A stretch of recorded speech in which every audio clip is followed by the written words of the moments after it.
और चलिए इस बुलेटिन में सबसे पहले बात कांग्रेस प्रदेश प्रभारी अजय माकन की। अजमेर संभाग के बाद अब कांग्रेस प्रदेश प्रभारी अजय माकन आज जयपुर संभाग के नेताओं से फीडबैक ले रहे हैं। लेकिन पहले दिन जो आशंका थी वो अजमेर में दिखा, यहाँ गुटबाजी खुलकर सामने आ गई। अजमेर के फीडबैक से माकन को लगभग अंदाजा हो गया कि खेमेबाजी और गुटबाजी व्याप्त है।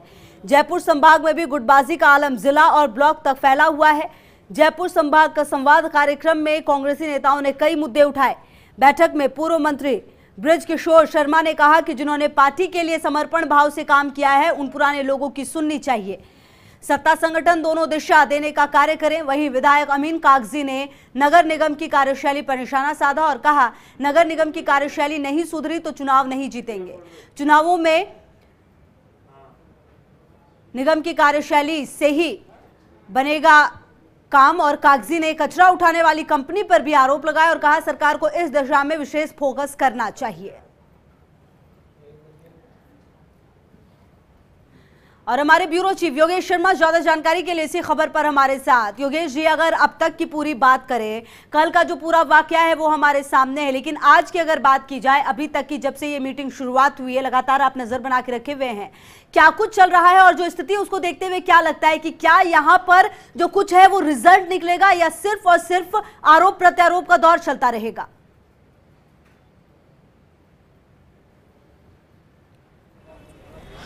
देखिए, रिजल्ट आज नहीं आएगा, लेकिन रिजल्ट से पहले जो कवायद होती है जिसके ज़रिए अजय माकन को फीडबैक मिलना ही चाहिए, वो बातें यहाँ हो रही है।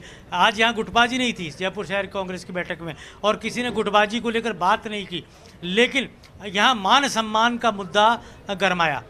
अमीन कागजी के मन में मलाल है कि वो विधायक हैं, जनप्रतिनिधि है, लेकिन सरकारी उपेक्षा का वो शिकार होते हैं। उनका मान सम्मान विधायक के नाते नहीं हो रहा, उनको बैठकों में नहीं बुलाया जाता। सरकारी स्तर की जो बड़ी बैठकें होती है, और इसके साथ ही उन्होंने नगर निगम की कार्यशैली पर ये कहते हुए सवाल दागा कि इसी तरह की अगर कार्यशैली रही तो आगामी जो 2023 का विधानसभा का चुनाव होना है वो हम जीतने की नहीं सोच सकते। ज़्यादातर जो लीडर्स हैं उन्होंने यहाँ पर, चाहे गंगा देवी हो जो विधायक है, कार्यकर्ता के मान सम्मान की बात की, कार्यकर्ता के काम नहीं होने का उलाहना उन्होंने दिया। सुरेश मिश्रा तो यहाँ तक बोल गए है कि थानेदार नेता की नहीं सुनता। एक सीआई उनके काम जो छोटे मोटे जो काम है उसको लेकर भी मना कर देते हैं। यहाँ पर जो सारगर्भित जो बात है उसमें सबसे निकल के यही आई है जयपुर शहर कांग्रेस की फीडबैक बैठक में कि जो कार्यकर्ता है उसकी सुनवाई होनी चाहिए, उसके मान सम्मान की बात होनी चाहिए। और बहुत ही बड़ी बात यहाँ सुशील शर्मा ने अंदर कही। उन्होंने कहा कि जितनी संगठन में जिसकी भागीदारी उतनी उसे सत्ता में मिले हिस्सेदारी।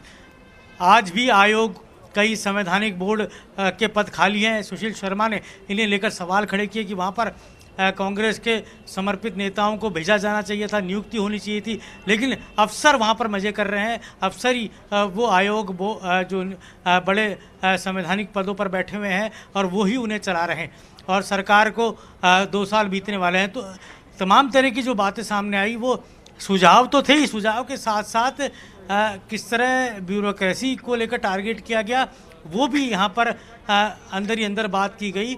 और यहाँ पर ये भी कुछ नेताओं ने कहा कि जब विधायकों के कामों नहीं हो रहे तो एक कार्यकर्ता के काम कैसे होंगे। तो अजय माकन ने एक एक करके सिलसिलेवार, क्योंकि बड़े नेता यहाँ मौजूद रहे तो उन सब ने अपनी अपनी बात कही।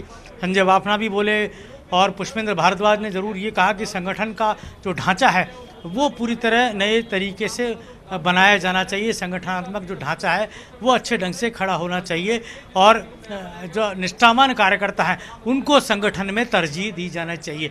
तो संगठन की बात पुष्पेंद्र ने उठाई, तो सत्ता में भागीदारी की बात भी यहाँ पर कई नेताओं ने की। राजनीतिक नियुक्तियों को लेकर मांग उठी। यहाँ पर निजाम कुरैशी जो कि अल्पसंख्यक सेल के अध्यक्ष रह चुके, उन्होंने ये तक कहा कि बीते चुनावों से पहले मुस्लिमों के बीच जनजागरण अभियान चलाया गया था और उसके बाद जयपुर शहर के अंदर मुस्लिमों के अंदर एक बम्पर वोटिंग कांग्रेस के पक्ष में हुई। और यही कारण है कि कांग्रेस जयपुर के अंदर चाहे आदर्श नगर हो, चाहे सिविल लाइन हो, चाहे हवा महल हो, चाहे किशनपोल हो, ये जो सीटें हैं जहाँ पर मुस्लिम वोट अपनी अहम भूमिका निभाता है, वहाँ पर कांग्रेस पार्टी को विजय मिली। तो उन्होंने मुस्लिम तबके की बात बताई, सरकारी उपेक्षा का आरोप उन्होंने लगाया। तो यूँ कह सकते हैं कि अजय माकन जो सुनना चाह रहे हैं उसका लबो लुबाब उन्हें प्राप्त हो रहा है, उन्हें अंदाज़ा है। और कोई भी सत्ता जब होती है तो उस सत्ता में इस तरह की बातें उड़ती है, नेता अपनी बात कहते हैं। जहाँ पर ये ज़रूर है कि किसी ने किसी नेता का नाम नहीं लिया, किसी ने किसी नेता के पक्ष में अपनी जुगलबंदी नहीं की, कोई प्रतिकार नहीं किया, लेकिन अपने मन की बात ज़रूर उन्होंने कही, अपनी सम्मान की बात ज़रूर कही। कार्यकर्ताओं की काम नहीं होने का उल्हाना यहाँ सामने रखा। जी बिल्कुल। चलिए योगेश जी, आप लगातार नजर बना के रखिए, आगे भी आपसे अपडेट लेंगे। शुक्रिया आपका इन तमाम जानकारियों के